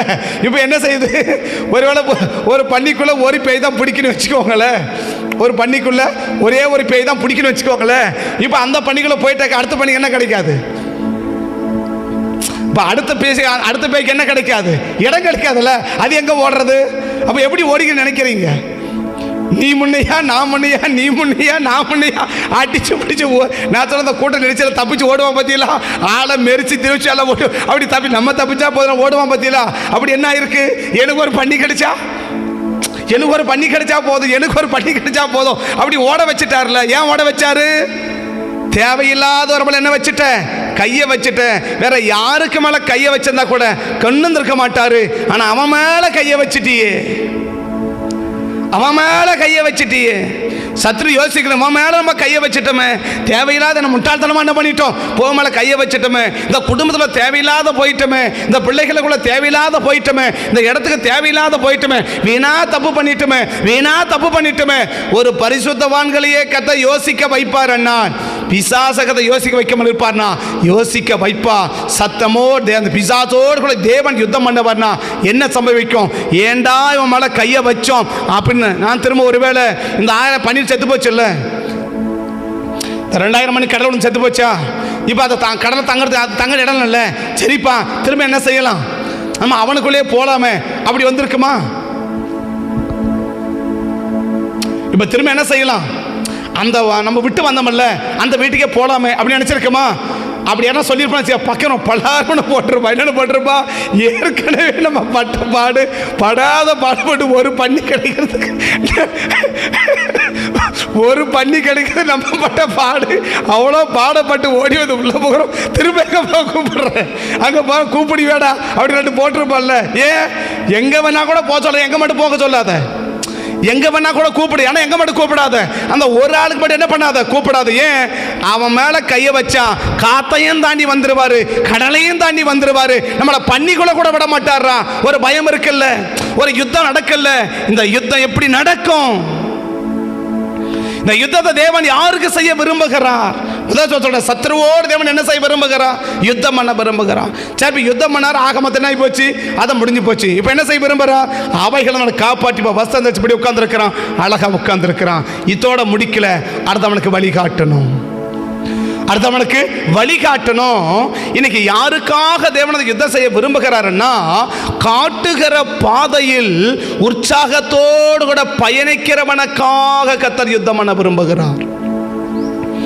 காட்டுகிற பாதையில் இன்னைக்கு உற்சாகம் இல்லாம செயல்படுகிற கூட்டமாக இல்லை, காட்டுகிற பாதையில் உற்சாகத்தோடு கூட இன்னைக்கு செயல்படுகிற கூட்டமா இன்னைக்கு நீங்களும் நானும் இருப்போமானால் நமக்காக தேவன் என்ன செய்ய விரும்புகிறார்? சத்துருவோடு கூட யுத்தம் பண்ண விரும்புகிறார். இப்ப சத்துரோடு யுத்தம் பண்ணாரு, அதை துரத்திட்டாரு, அவனை வந்து மீட்டுட்டாரு, இப்ப பாதுகாப்பு ஷேப்பா இருக்கிறான். ஆனா அடுத்து சொல்றாரு அவனுக்கு ஒரு வழிகாட்டுதல் அவசியம். இன்னைக்கு எவ்வளவு பேரு காட்டுகிற பாதையில் உற்சாகத்தோடு பயணிப்பதற்கு ஆயத்தமா இருக்கிறோம். எனக்கு பாதை காட்டணும், காட்டுகிற பாதையில் நான் உற்சாகத்தோடு என்ன செய்யணும்? பயணிக்கணும் என்ற விருப்பங்கள் இன்னைக்கு எந்த நபருக்குள்ள இருக்குதோ அந்த நபரோடு தான் தேவன் என்ன செய்ய விரும்புகிறார்னா இருக்க விரும்புகிறார். அவனுக்காக யுத்தம் பண்ண விரும்புகிறார், அவனை காப்பாற்ற விரும்புகிறார், அவனை அடுத்த பாதையில பயணிக்க வச்சு இனி ஒரு பாதிப்புல சிக்கிக்கொள்ளாதபடிக்கு அவனை காப்பாற்றுவதற்காக தேவன் பிரயாசப்பட விரும்புகிறார். வாசிக்கிற 13ஆம் வசனத்திலிருந்து 13வது வசனத்திலிருந்து 13ஆம் வசனத்தில் வாசிக்கலாம். இயேசு அவனுக்கு உத்தரவு கொடுத்த உடனே அடுத்த வசனம், வந்து பிடித்திருந்தவன் வஸ்திரம் தரித்து உட்கார்ந்து பயந்தார்கள். கண்டவர்கள் விவரமாய் சொன்னார்கள். அப்பொழுது வேண்டிக் கொண்டார்கள். அப்படியே அவர் படவில் ஏறி அவரோடு கூட இருக்கும்படி தனக்கு உத்தரவு கொடுக்க என்ன சொல்றான்? வேண்டிக் கொள்கிறான். என்ன விரும்புறாம? எனக்கு நீங்க பாதை காட்டணும், நான் என்ன செய்யணும், அடுத்தது உங்களோட கூட என்ன செய்ய இருக்கிறேன், நீங்க என்ன பண்ணி எனக்கு உத்தரவு கொடுங்க, வழிகாட்டுங்க, எனக்கு வழிகாட்டுங்க. அந்த வழிகாட்டுதலுக்கு ஆப்போசிட்டா தேவன் வழிகாட்ட. வாசி அடுத்த வசனம். இயேசு அவனுக்கு உத்தரவு கொடாமல். இன்னைக்கு எவ்வளவு பேருக்குங்க நம்ம கேட்கிறபடி நம்ம நினைக்கிறபடி உத்தரவு சொல்லாம அதற்கு எதிர்மறையா சொல்லுகிற காரியத்தை செய்வதற்கு எவ்வளவு பேருக்கு உற்சாகம் இருக்கு. இன்னைக்கு நான் விரும்புகிறபடி எனக்கு உத்தரவு கொடுத்தா ஓகே, நான் சந்தோஷமா என்ன செய்வேன்? கடந்து போகும் இல்லையா? நான் எப்படி போவேன்? சந்தோஷமா நான் கடந்து போவேன். ஸோ நான் நினைக்கிறதற்கு எதிர்மறையா, நான் நினைக்கிறதற்கு நேர் ஆப்போசிட்டா, குறிப்பாக இன்னும் சொல்லணும்னா நான் எங்கே போகக்கூடாதுன்னு நினைக்கிறேனோ, நான் எதை செய்யக்கூடாதுன்னு நினைக்கிறேனோ, நான் எதை பண்ணக்கூடாது எனக்கு பிடிக்கல நினைக்கிறேனோ அதை என்ன செய்ய வைக்கும் போது எவ்வளோ பேர் மனப்பூர்வமாக உற்சாகமாக செய்வதற்கு எனக்கு ஆயத்தமாக இருக்கிறோம். இதான் கர்த்தர் எதிர்பார்க்கிறது. அவனுக்கு என்ன விருப்பம்? இப்போ அவருக்கு என்ன விருப்பம்? அவனுக்கு என்ன விருப்பம்? ஆண்டவரோடு கூட இருக்குது. அது பல பேர் காரணமாக இருக்கலாம். என்ன காரணக்கலாம்? இப்போ ஒரு பெரிய விடுதலை கிடைச்சது, கம்மனு என்ன செஞ்சிடலாம், தேவனோடு இருந்தரலாம்ப்பா, திரும்ப ஒரு பிரச்சனை நமக்கு வேண்டாப்பா அப்படின்னு என்ன செஞ்சிருக்கலாம், அவன் நினைச்சிருக்கலாம் இல்லையா? ஆனால் இப்போ தேவன் என்ன செய்ய விரும்புறா? அவன் நினைக்கிறபடி அவனுக்கு உத்தரவு கொடுக்கல. இன்னைக்கு நம்ம விரும்புகிற மாதிரி நமக்கு உத்தரவு கொடுத்தா நமக்கு எப்படி இருக்கும் இல்லையா? நாகமான் பெரிய ஆளு, என்ன நினைச்சு வந்தாரு? நாகமான் பெரிய ஆள் இல்லை, என்ன நினைச்சு வந்தாரு? அப்படி போய் நான் வீட்டு வாசல நின்ன உடனே எலிசா அப்படியே குடு குடு குடுன்னு உள்ளேருந்து ஓடி வந்து இல்லையா, அப்படி கிளை வச்சு அப்படியே தேங்காய் எடுத்து இல்லையா, என் தலையிலேருந்து அப்படியே கால் வரைக்கும் அப்படியே கிளீனாக நீட்டாக பூசி அப்படியே நேர்முழங்கால் போட்டு பயங்கரமாக என்ன செய்வான்? கருத்தா ஜோம் பண்ணுவாரு அப்படின்னு நினச்சி வந்தார் இல்லையா? அப்படிதான் நினச்சி வந்தாரு. ஆனால் தலைவர் என்ன செய்வே இல்லை.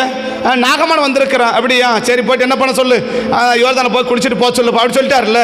ஆனால் முகத்தை கூட பார்க்கல. என்ன ஆகி போச்சு உடனே? ஏன்னா நான் எவ்வளோ பெரிய ஆள், நான் எப்படி வந்திருக்கேன், நான் என்ன நினச்சிட்டு வந்தேன், இவர் வந்து என் மேலே வந்து எண்ணெய் பூசி முழங்கால் போட்டு பயபக்தி என்ன பண்ணுவார், அப்படியே நேர்மட்டு நின்று ஆண்டவரே இந்த நாகமான என்ன பண்ணுங்க சுகமாக்குங்கப்பா அப்படின்னு கண்ணீரோடு கூட ஜோம் பண்ணுவார்னு பார்த்தா ஆள் என்ன செய்வே இல்லை. என்ன பார்க்க கூட வரல. இப்போ தண்ணி குளிச்சுட்டு போனேன்னு சொன்னாக்க அப்படி பயங்கர டென்ஷனாகி போயிட்டான் இல்லையா? நாகமான் கடும் கோபம் கொண்டு புறப்பட்டு போய் நின்று, அந்த எலிசா வெளியே வந்து நின்று தன்னுடைய தேவனுடைய கர்த்தருடைய நாமத்தை தொழுது தன் கையினால் அந்த இடத்தை தடவி இவ்விதமாய் என் குஷ்டரோகத்தை நீக்கி விடுவான் என்று எனக்குள்ள நினைச்சிருந்த அவனோ அப்படின்னு என்ன சொல்றான்? போ, நான் இப்படி நினைச்சு வந்தேன், இப்ப நான் நினைக்கிற மாதிரி எலிசாவை செஞ்சு எப்படி இருந்திருக்கும்? இப்படி நாகமன் நினைச்சு வந்த மாதிரி இப்போ எலிசா செஞ்சா எப்படி இருந்திருக்கும்? அப்படி வெளியே வந்து நின்று உடனே எலியா நாகமன் வந்திருக்கா சொன்ன உடனே அதான் அவனுக்கு ஓடி வந்து அப்படியே நின்று ஸ்தோத்திரம் பண்ணி ஐயா நல்லா இருக்கலாம் அப்படி விசாரிச்சுட்டு அப்படி எண்ணெய் பூச்சி அப்படி எல்லாம் காயம் பண்ணி அப்படி முழங்கால் போட்டு அப்படி நின்று பயபக்தியோட கண்ணீரோட ஜோமணி இருந்தால் எப்படி இருந்திருக்கும்? நம்ம சந்தோஷமா பட்டு போயிருப்போம்ல. ஆனால் அவர் பார்க்குற இவன் நினைச்சதுக்கு ஆப்போசிட்டை தான் அவர் நினைக்கிறார். அவர் நினைக்கிறதுக்கு இப்போ ஆபிரகாமுக்கு என்ன நினைச்சிருப்பாரு? ஆண்டவர் வந்துட்டு ஆண்டவா ஈசாக்கு மேலே என்ன சார் இன்னும் கோடிக்கணக்காக கொடுக்குறம்பா, இன்னும் பெரிய ஆசத்தை கொடுக்குறப்பா ஆபிரகாம் அப்படின்னு சொல்லி ஆபிரகாம் எப்படி இருந்திருக்கும்? ரொம்ப சந்தோஷமா இருந்திருக்கு இல்லையா? உன் பிள்ளை கொண்ட வெட்டுன்னு எப்படி இருந்திருக்கும்? போ கொஞ்சம் மனசு வலிக்கல, வெளியேறமா அடுத்த கட்டம் செய்து அடுத்த கட்டம். ஆனால் என் மனசு ஒன்று என்ன செய்யும்? வலிக்கும் இல்லை. நம்ம ஒன்று நினைச்சனுக்குறோம், ஆனால் அவர் ஒன்று. அதே மாதிரி இப்போ லோத்துக்கு போனார்ல, சோதமுக்குள்ளே போயிட்டு சரிப்பா இந்த சோதமை எல்லாத்தையும் அழிக்கிறேன், ஆனால் உன்னை மட்டும் என்ன செய்கிறேன்? உன்னை குடும்பத்தை பண்ணி இதே இடத்துல இரு, இதே வீட்டில் இரு, உன் குடும்பத்தை மட்டும் என்ன செய்கிறேன்? இந்த ராகாபை வேசி வீட்டை என்ன பண்ண காப்பாற்றுறத போல உன் வீட்டை என்ன பண்ணிடுறேன்? நான் காப்பாற்றுறேன். உன் வீடு மட்டும் இடியாமல் இருக்கும், உன் பிள்ளைங்க மட்டும் நல்லா இருக்கும், உன்னை ஆஸ்வாதமாக வைக்கிறேன்ப்பா, நீ பத்திரமா இருப்பான் அப்படின்னு சொன்னால் லோத்து எப்படி இருந்திருப்போம்? இன்னும் 4 கடை வெட்டி பிரியாணி போட்டிருப்பார் இல்லையா? இன்னும் 4 என்ன பண்ணியிருப்பாரு? அது வீட்டில் உள்ளே வச்சு போட்டு இங்கே இருங்க, நீங்கள் சாப்பிட்டு இங்கே ரெஸ்ட் எடுங்க, ரொம்ப களைச்சிட்டீங்க, ரொம்ப உழைச்சிட்டீங்க அப்படி சொல்லியிருப்பாருல்ல. ஆனால் அவர் என்ன சொல்கிறாரு? இதுக்கு தான் பொண்ணு வெளியே கிளம்பின உடனே என்ன ஆகி போச்சு? என்னன்னா நம்ம எப்படி நினச்சா இவர் வந்து என்ன செய்கிறாரு? கம்மனி வர ஒருவேளை ரோட்டில் விட்டதோட நல்லா இருக்கும் போடுறக்கு இல்லையா? இவர் 2 நாள் என்ன சொன்னாங்க? நேற்று சாயங்காலம் நாங்கள் ரோட்லேயே தங்குறப்பா, தெருவிலே தங்கன்னு தான் சொன்னாங்கல்ல. இப்போ லோத்து என்ன யோசிச்சிருப்பாரு? கம்பெனி உங்களை 2 பேரும் எங்கே விட்டுருக்குன்னு போடுறக்கு பாவனு கொண்டு அந்த வீட்டில் கொண்டு வந்து பிரியாணி ஆக்கி போட்டாக்க என்ன சொல்கிறாங்க? இப்போது எல்லாத்தையும் கொண்டு வெளியே போகணும்ல சொல்கிறாங்க, நம்மளை காலி பண்ண பார்க்குறாங்களா அப்படி யோசிச்சிருப்பான்ல. ஆனால் அவரு என்ன பண்ண? இந்த சோதனை நல்லா இருக்குது, அப்படி ஜாலியாக இருக்குது, அப்படி சாயங்காலம் டைம் பாஸ்க்கெல்லாம் இடம் இருக்குது அப்படி நினச்சிருப்பார்ல. நான் லோத்தை சொன்னேன், உங்களை சொல்ல. லோத்து என்ன நினச்சிருப்பாரு? சாயங்காலம் எங்கே போய் உட்காந்துக்கிறாரு? ஒளிமுக வாசல் உட்காந்துக்கிறாருல்ல. உட்காந்து என்ன பண்ணியிருப்பாரு? அப்படி 4 பேர் வந்திருப்பாங்கல்ல, ஐயா அங்கே வீட்டில் இப்படி பிரச்சனை, அப்படியா பாஸ் இதெல்லாம் பண்ணு, இப்படி அப்படி ஒரு 9 மணி வரை அப்படி டைம் பாஸ் பண்ணியிருப்பார்ல. சாயங்காலம் 5 மணிக்கு போய் தெருவில் உட்காந்தவர் நைட்டு 9 மணி டைம் பாஸ் பண்ணியிருக்க மாட்டாரா? அப்படியே முடிச்சுட்டு அப்படி நைட்டு வந்து அப்படி சாப்பிட்டு படுத்து தூங்கியிருப்பார்ல. இப்படி இருந்தால் எப்படி இருந்திருக்கும்? லோத்துக்கு ரொம்ப ஜாலியாக இருந்திருக்கும்ல. இப்போ 9 மணிக்கு என்ன சொல்கிறாரு? சீக்கிரம் போய் நைட்டை கிளம்பப்பான்னு சொல்லிட்டார்ல. எப்படி இருந்திருக்கும்? வருத்தம் இருக்குமல்ல. எப்பயுமே நம்ம நினைக்கிற மாதிரி நமக்கு உத்தரவு கொடுத்து எப்படி இருக்கும்? நமக்கு ரொம்ப சந்தோஷமா இருக்கும். ஆனால் தேவனுடைய பழக்கம் ஒன்று, என்னது? நீ நினைக்காம இருந்தால் கூட பிரச்சனையே இல்லை. அவரு நடவடிக்கை வித்தியாசமானது இல்லையா? அவர் நடவடிக்கை வித்தியாசமானது. நான் சொல்றேன், நீங்க எதை வேணான்னு நினைச்சு பாருங்க, அது ஏகமா கொடுத்துனே இருப்பாரு. நீங்க எது வேணும்னு நினைச்சு பாருங்க, ஒன்ன கூட தரமாட்டார். நீங்க வேணும்னு நினைச்சு பாருங்க, அது விட அடுப்பா சின்சரா ஜோம் பண்ணி பாருங்களேன். என்னன்னு? ஆண்டவரே இதை கொடுங்கப்பா, இதை கொடுங்க, சின்சரா ஜோம் பண்ணி பாருங்களேன். என்ன பண்ண மாட்டாரு? கிட்ட கூட வாசனை கூட காட்ட மாட்டாரு. ஆனா வேணான்னு நினைச்சு பாருங்க, என்ன பண்ணியா இருக்கும்? அது வந்துனே இருக்கு பாருங்க. கொடுத்தா அப்படி என்ன பண்ணுது?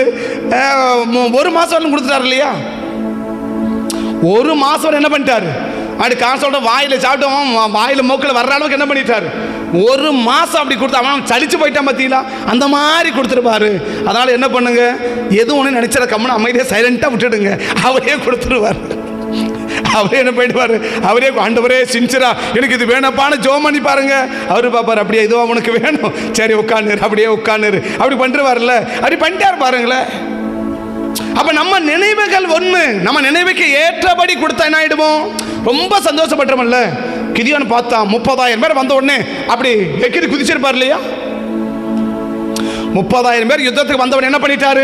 அப்படி வெரி குட், நம்ம என்ன செய்யலாம்? கர்த்தர் நம்மளை ஆஸ்வதிப்பார், வாங்கப்பா போலாம் அப்படி சொன்னார்ல. கொஞ்சம் இருப்பா, ஸ்டாப் பண்ணுப்பா, 20,000 பேர் வெளியே அனுப்பப்பா போட்டுட்டார்ல. சரி 10,000 பேருக்கு அப்படி சொன்னார்ல. 9,000 அனுப்ப பண்ணிட்டார்ல. இப்போ என்ன? இப்போ ஆவி அடங்கி போச்சு இல்லை? இப்போ திரும்ப வந்து என்ன செய்ய வேண்டியது இருக்குது? நீ வேணா பாரு, நைட்டு போ, அவனை சொப்பனம் பாசமாக பேர் கேளு, இதெல்லாம் பண்ணுவா. நீ கேட்டு அப்போ உனக்கு போகிறது என்ன வரும்? உனக்கு தைரியம் வரும் அப்படி சொல்கிறாருல்ல. இப்போ என்ன ஆகிப்போச்சு? 30,000 பேர் இருக்கும்போது இந்த தைரியம் 300 பேர் வரும்போது வரல.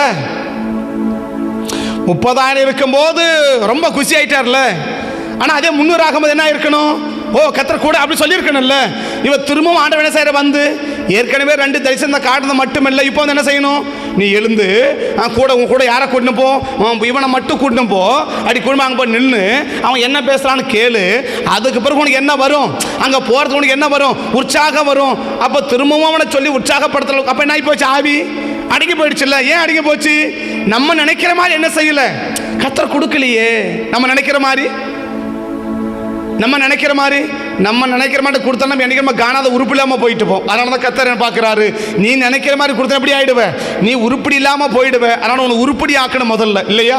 நீ அடுத்ததெல்லாம் அப்புறம் இருக்கட்டும், முதல்ல ஒன்றை உருப்படியாக வைக்கிறேன்னா ஒன்று செய்கிறேன். நீ நினைக்கிற மாதிரி கொடுக்க மாட்டேன், நான் நினைக்கிற மாதிரி உனக்கு என்ன செய்வேன், நான் உனக்கு தருவேன். 30,000 பேர் கொடுக்கும் போது இருந்த உற்சாகம் 300 பேர் வரும்போது என்ன போச்சு, இல்லாமல் போயிடுச்சுல்ல. 300 என்ன ஆயிட்டான், அப்படி 7ஆம் அதிகாரத்தில் பார்த்தீங்கன்னா அப்படி என்ன ஆயிட்டான், அப்படி சோர்ந்து போயிட்டார்ல. அன்று ராத்திரி கர்த்தரவனை நோக்கி, நீ எழுந்து போ, ஒப்பு கொடுப்பேன். போக நீ இப்போ என்ன ஆகிற, ஏன்னா அந்த 300 பேர் எங்க, அவன் கடற்கரை மணலத்தனையாக கிடக்கிற 300 பேர் எங்க? அந்த 300 பேருக்கு போன கையில் என்ன இருக்குது, வெறும் பானை தான் கையில் இருக்குது. சட்டி வச்சு என்ன பண்ண, மண்ணு சட்டி வச்சு என்ன பண்ண? தமிழில் பழமொழி என்ன, மண் குதிரை நம்பி ஆற்றுல இறங்கலாமா? மண்ணு குதிரையை நம்பி ஆற்றுல இறங்க முடியுமா? முடியாதுல்ல. தமிழ் பழமொழி இல்லையா, என்னது, மண் குதிரை நம்பி என்ன செய்யாத, ஆற்றுல இறங்காத. மண் என்ன ஆகிடும், கரைஞ்சி போயிடலாம். அப்போ நீ எங்கே போய் சேரு, ஆற்றோட போய் சேர்ந்துருவில்ல. அப்படி மண் குதிரை நம்பி போட மண்ணு சட்டை கையில் வச்சுன்னு யுத்தத்துக்கு போடான்னு எப்படி போகிறது? 30,000 பேர் விட்டா நான் போயிருப்பேன்ல. சரி 10,000 பேர் விட்டா நான் போயிருப்பேன்ல. இப்போ எவ்வளோ பேர் தாங்கிறாங்க, வெறும் 300 பேர் இருக்கிற. இதை வச்சு நான் எங்கே சட்டைக்கு போகிறது அப்படின்னு மாட்டான், போங்கடா போக மாட்டேன் அப்படி உட்காந்துட்டார்ல. ஆனால் என்ன சொல்கிறாரு, இல்லை நீ போக பயப்பட்டாயானால் முதல் நீயும் உன் வேலைக்காரங்க பூராவும் அந்த சேனையின் இடத்துக்கு போ. அவன் என்ன பேசுறாங்கன்னு கேட்டுன்னு வா. போக உனக்கு என்ன வரும், போ தைரியம் வரும். ஆனால் முதல்ல எப்படி இருந்துச்சு, 30,000 பேர் வரும்போது எப்படி இருந்துச்சு, அப்படி தைரியம் வந்துச்சு இல்லை.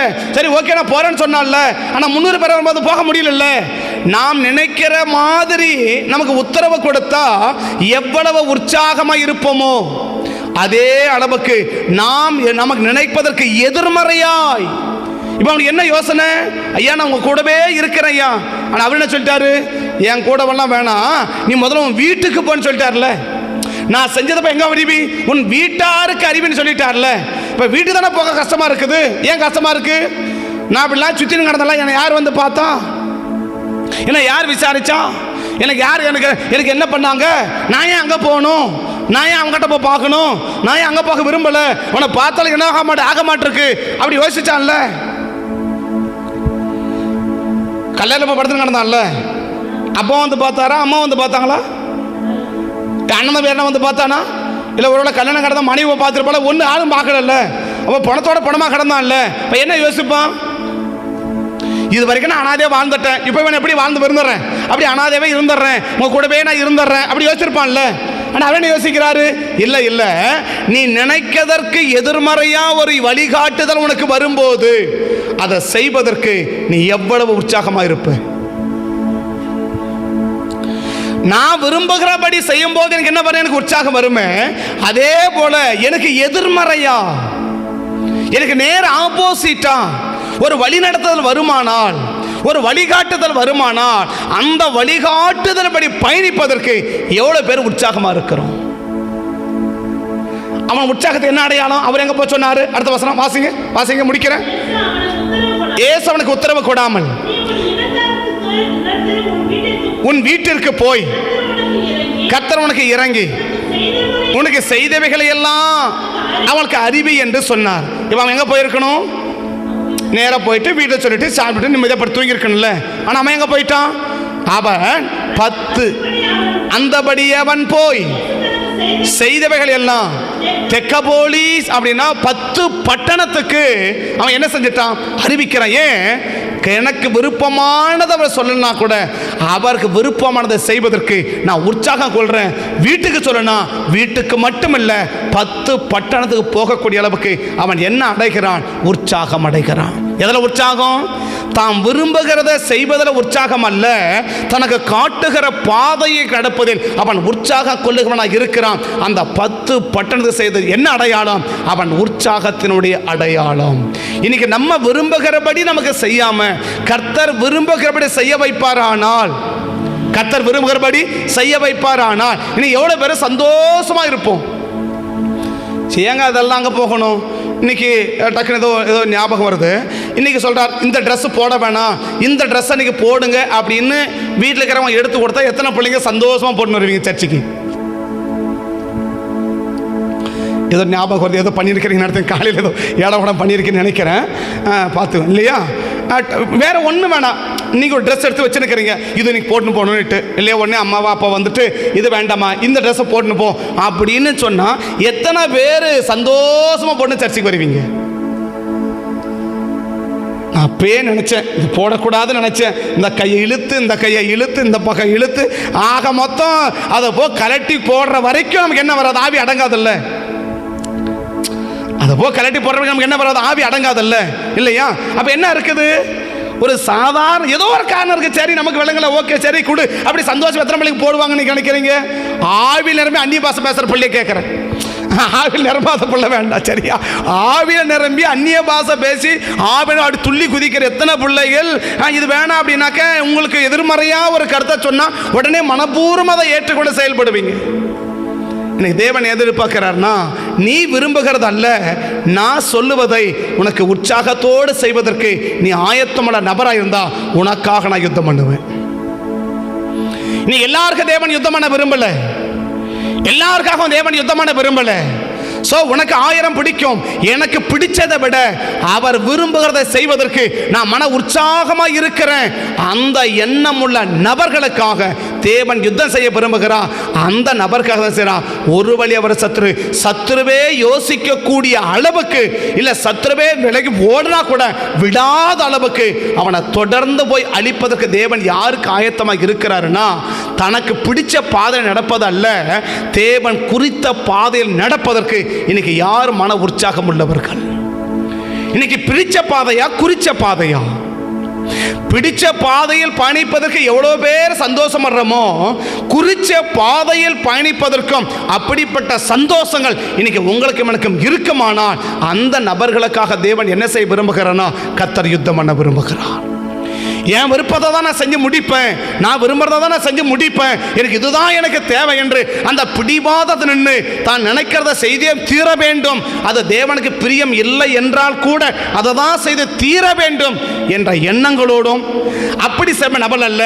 ஸோ தேவன் சொல்லிட்டாரு, சரி வழி இல்லை, வீட்டு தானே போக சொன்னாரு, இதெல்லாம் செய்ய சொன்னீங்க, சரி போ அப்படின்ற மன சங்கடத்தோடும் அல்ல, தேவன் காட்டுகிற பாதையில் உற்சாகத்தோடு. எப்படி செய்யலாம்? ஒன்று செய்யாமலும் போகலாம், மற்றொன்று என்ன, வீட்டுக்கு போக சொன்ன அவ்வளோதானே, இப்படி தான் ஆண்டவர் செஞ்சாரு அப்படி சொல்லி முடிச்சுட்டு உட்காந்துக்கலாம்ல, தானே சொன்னீங்க, சொல்லிட்டேன். கடமைக்காக செய்யாம கடமையை உணர்ந்து நான் சொல்லுகிற காரியத்தில் எனக்கு பிடிச்ச காரியத்தில் உற்சாகம் கொள்ளுகிறத விட அவர் குறிச்ச பாதையில் நான் உற்சாகம் கொள்ளுகிற நபர் என்பதை இன்னைக்கு நீங்களும் நானும் விளங்க பண்ணுவோமானால், குறிச்ச பாதையில் பயணிக்க எவ்வளவு உற்சாகம் இருக்கு, அதே உற்சாகம் குறித்த பாதையிலும் பயணிப்பதற்கு நாம் உற்சாகம் கொண்டிருப்போமானால் நமக்காக தேவன் என்ன செய்ய விரும்புகிறார்னா, யுத்தம் பண்ண விரும்புகிறார். அந்த யுத்தம் என்ன செய்யும்? சத்ருவ மேல கையை வச்சதுக்கு அவன் வருத்தப்படக்கூடிய அளவுக்கு, சத்ருவை யோசிக்க வைக்கக்கூடிய அளவுக்கு நமக்காக கர்த்தர் யுத்தம் பண்ணுவா. அந்த யுத்தம் எப்படி இருக்கும்? நமக்கு ஒரு பெருத்த ஆஸ்வாதம் இருக்கும், எதிர்க்கு ஒரு பெருத்த பாதிப்பாக இருக்கும். அப்படிப்பட்ட யுத்தம் நடப்பிக்கணும்னா இன்னைக்கு நீங்களும் ஆராய் இருக்கணும். பிடிச்ச பாதையில் உற்சாகமா பிடிச்ச பாதையில் செயல்படுவதற்கு எவ்வளவு உற்சாகமோ அதே உற்சாகம் குறித்த பாதையிலும் செய்வதற்கு உற்சாகமுள்ள நபர்களாக இருந்தால் நமக்காக கர்த்தர் யுத்தம் பண்ணுவா. அந்த யுத்தம் நமக்கு ஒரு பெருத்த ஆசீர்வாதமாக அமையும். கண்களை மூடுவோமா? கர்த்தரை நோக்கி பார்ப்போமா? கண்களை மூடுவோமா? ஒரு வழியாய் எதிரி ஓடி வந்தா,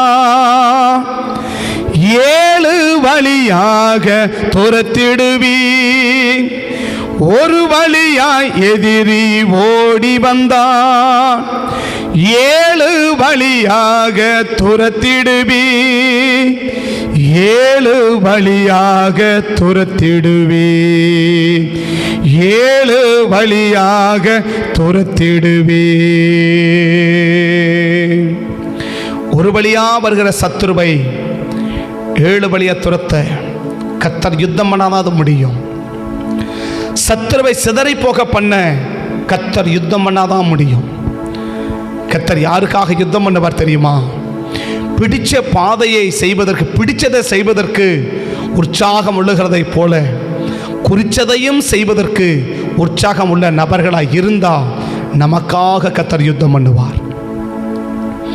பிடிச்சதை செய்வதற்கு எவ்வளவு உற்சாகம் காட்டுகிறோமோ அதே அளவுக்கு குறிச்சதை செய்வதற்கும் உற்சாகம் காட்டுகிற நபராக இருந்தால் நமக்காக தேவன் யுத்தம் பண்ணுவார். கர்த்தர் நமக்காக யுத்தம் பண்ணாவிட்டால் நம்முடைய தாக்கங்கள் மிக பெரிதாக இருக்கும், பாதிப்புகள் மிக பெரிதாக இருக்கும். அந்த மிகப்பெரிய பாதிப்புகள் நமக்கு வராமல் இருக்கணும்னா கர்த்தர் நமக்காக யுத்தம் பண்ணணும். கர்த்தர் யாருக்கு யுத்தம் பண்ணுவார்? பிடிச்சதை செய்யும்போது எவ்வளவு உற்சாகமோ குறிச்சதை செய்வதற்கும் அவ்வளவு உற்சாகமுள்ள நபர்களாய் நாம் இருந்தால் நமக்காக கர்த்தர் யுத்தம் பண்ணுவார். பரிசுத்த பிதாவே, இந்த காலை வேளையில் எங்களை அர்ப்பணிக்கிறோம், எங்களை ஒப்பு கொடுக்கிறோம், உம்மை நோக்கி பார்க்கிறோம். பிடிச்சதை செய்வதற்கு சந்தோஷமாக இருக்குது, ஆனால் குறிச்சதை செய்வதற்கு சங்கடமாக இருக்குதுன்னா இன்னைக்கு நினைவுகளை மாற்று. பிடிச்சதை செய்வதற்கு உற்சாகமாக இருக்கு, சந்தோஷமாக இருக்கு, ஆனால் குறிச்சதை செய்வதற்கு வருத்தமாக இருக்குதுன்னா நமக்காக கர்த்தர் யுத்தம் பண்ண முடியாது, நமக்காக தேவன் யுத்தம் பண்ண முடியாது. குறிச்சதை செய்வதற்கு எவ்வளவு உற்சாகம் அதே அளவுக்கு குறிச்சதையும் செய்வதற்கும் உற்சாகமுள்ள நபராக இருந்தா நமக்காக கர்த்தர் யுத்தம் பண்ணுவார். பரிசுத்த பிதாவே, பிடிச்சதை செய்வதற்கு தான் நாங்கள் உற்சாகம் உள்ளவர்களாக இருந்தோம், ஆனால் குறிச்சதை செய்வதற்கு எனக்கு உற்சாகம் இல்லாமல் போயிடுச்சு. ஒன்று செய்யாமலே விட்டுட்டோம், மற்றொன்று நிர்பந்தம், கடமைக்காக நான் செஞ்சு முடிச்சிருக்கிறேன்.